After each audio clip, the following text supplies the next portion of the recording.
ஆரோக்கியமான நியூட்ரியன்ட் தான், ரொம்ப அருமை. இதுல இருந்து அயன் இருக்கு, கால்சியம் இருக்கு, மெக்னீசியம் இருக்கு, மேங்கனீஸ் இருக்கு, எல்லாம் இருக்குதான். ஆனாலும் இது எல்லாமே நியூட்ரியன்ஸ்.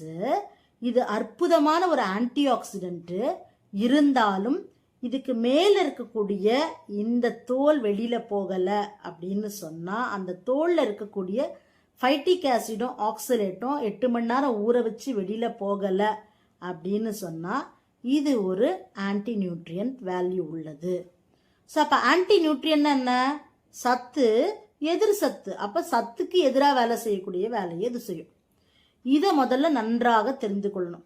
இப்போ மருத்துவர்களாக இருக்கட்டும், டயட்டீஷியன்ஸாக இருக்கட்டும், அல்லது உணவு ஆர்வலர்களாக இருக்கட்டும், அல்லது புதிதாக உணவு தொழிலில் இறங்குறவங்களா இருக்கட்டும், எல்லாருக்குமே மில்லட் மேலே மோகம் இருக்குது. ரொம்ப வரவேற்கத்தக்க விஷயம்.